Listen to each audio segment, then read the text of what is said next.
예, 북파병의 득과 실 모두 짚어봤는데 우리 정부가 어제 북한의 파병 정황을 포착했다 이렇게 밝힌 뒤에요. 북한에서는 한국 무인기 잔해를 발견했다고 보도를 했습니다. 사진도 여러 장 공개했는데 지금 나오는 저 나무 사이에 걸린 저 무인기 사진을 공개한 겁니다. 이 북한 무인기 침투 이야기 지난주에 나왔는데 왜 이제서 사진을 공개하는 걸까요, 평론가님?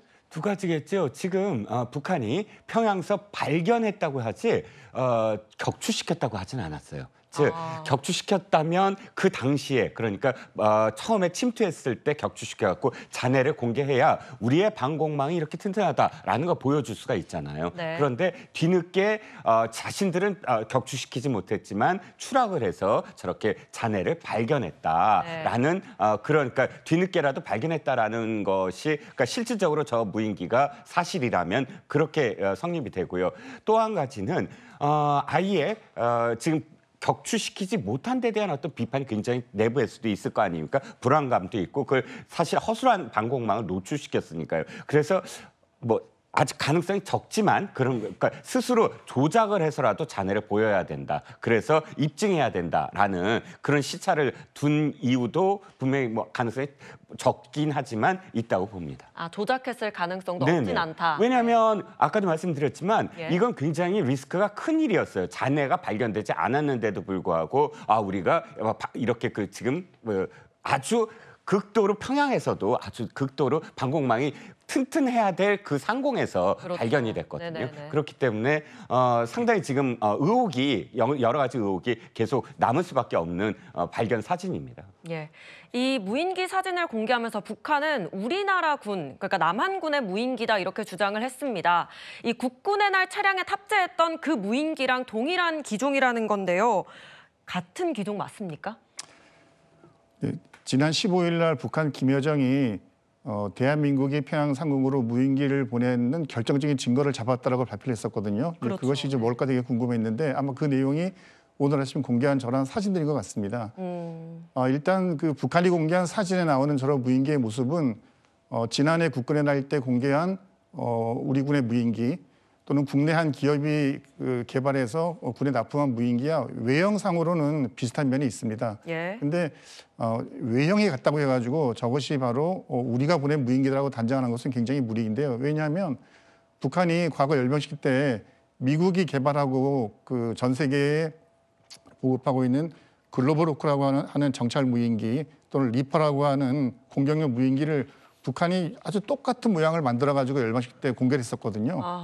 그것을 한 정도면은 저 정도의 무인기는 언제든지 북한이 모방을 해서 또는 뭐 상상하기 싫지만 북한이 우리의 방산 기업들을 해킹해가지고 저런 무인기 설계도를 몰래 빼내가서 만들 수도 있는 거거든요. 그러니까 북한은 주장하고 있지만 우리 군이 지금도 보면 확인해 줄 수 없다. 심지어 북한의 주장에 대해서는 일고의 가치도 없다라고 이제 무시하고 있는데 저것을 바로 우리가 보낸 무인기, 우리 국내 기업이 만든 무인기로 단정하는 것은 좀 무리가 있어 보입니다. 그럼 총장님도 북한의 조작 가능성이 있다고 보시는 건가요?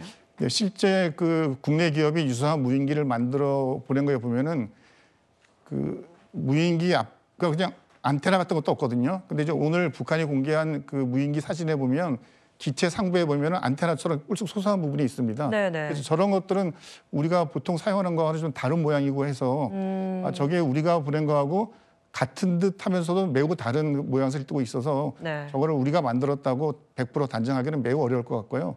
북한이 저런 것들을 모방해서 만들어가지고 오히려 우리한테 그 선전선동 또는 저게 오늘 아침 노동신문에도 다 보도가 됐지 않습니까? 북한 주민들에게 대한민국이 북한에 대해서 이렇게 공세적 활동을 하고 있다는 그런 정치적인 면으로도 활용을 하고 있다고 보여집니다. 네. 주 북한 러시안 대사도 평양에서 남한 무인기를 봤다 이렇게 주장을 했습니다.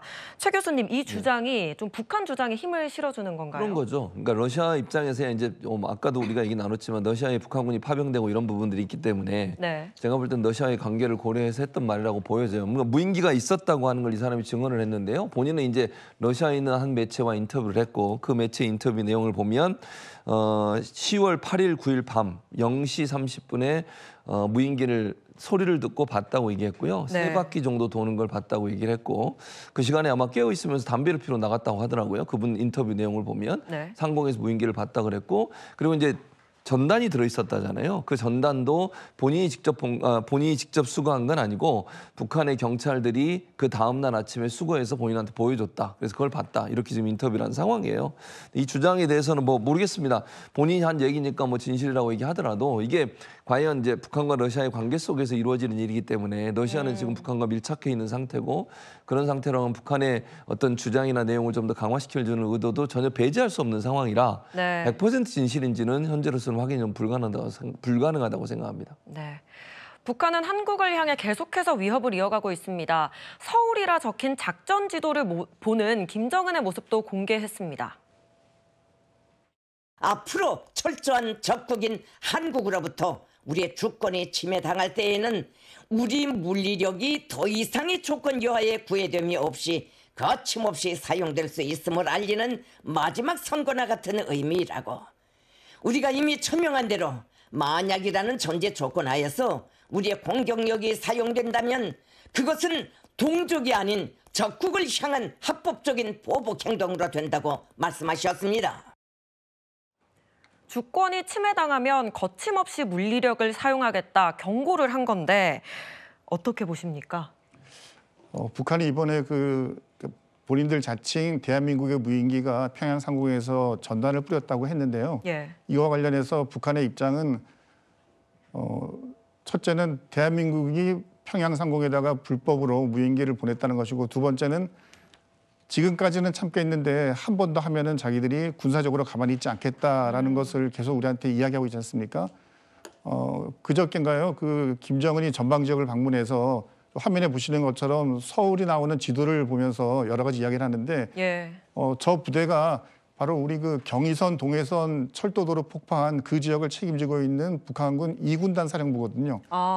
그러면 수도권하고 가장 가까운 곳이죠. 네. 수도권을 바로 모든 사거리에 두고 있는 장서정포가 있는 부대에 가서 저러한 행위를 했다는 것은 북한이 여차하면 우리 대한민국에 대해서 군사적으로 도발, 뭐 본인들 말로는 우리에 대해서 군사적인 위세를 떨치는 것이라고 볼 수가 있겠습니다. 아마 북한은 저런 형태로 해서 저런 무인기를 보내는 것을 차단하는 것은 물론이고 그들이 말하는 자칭 철저한 적대적 관계, 남과 북의 단절을 더욱더 공고하게 구축해 나갈 것으로 보입니다. 네, 윤 대통령은 어제 긴급회의를 개최했습니다. 북한과 러시아의 군사협력이 혈맹 수준으로 끈끈해진다면 결국 한반도 안보도 영향을 받게 될 텐데요. 이 북한의 우크라전 파병, 우리 정부는 좀 어떤 대응이 가능하겠습니까? 네, 일단 정부에서도 긴급하게 대처를 하는 모습인데 현재 나오는 얘기는 살상무기 지원을 그동안 우크라이나 전쟁에 대해서 하지 않았는데 이것을 하는 것도 검토하고 있다 이런 얘기도 흘러나오고 있습니다. 사실 전 세계적으로 현재 러시아와 북한에 대한 압박 여론이 거세어지고 있고 또 한국 정부도 대응 수단이 여러 가지 많지는 않기 때문에 예. 살상무기 지원 자체를 검토는 할 수 있겠다라고 보여지는데 예. 계속해서 고민이 될 수밖에 없는 것은 일단 살상무기를 지원을 하게 되면 한국의 어떤 외교적 특수성이라고 할 만한 그러니까 러시아와의 뭐 경제 교역 관계라든지 이런 것들에 대해서 고민을 해왔기 때문에 살상 무기를 지원을 하지 않았던 건데 지원을 해버리게 되면 이제 이것도 또한 하나의 또 선을 넘게 되는 이런 부담을 또 안게 될 것 같고 또 나중에 행여나 북한이 뭐 아주 극단적인 사태겠지만 러시아로부터 핵무기 같은 것들을 지원받는다라고 했을 때 그때는 어떤 수단을 또 쓸 거냐 이런 문제들 때문에 좀 이게 쉽게 좀 정부로서도 결정 내기는 어렵지 않을까 이렇게 보여지는데 일단은 이제 그런 살상 무기 지원 검토 정도 선에서 계속 고심을 하지 않을까 그렇게 전망을 해보겠습니다. 네, 저희는 지금까지 북한 파병 소식 알아봤습니다.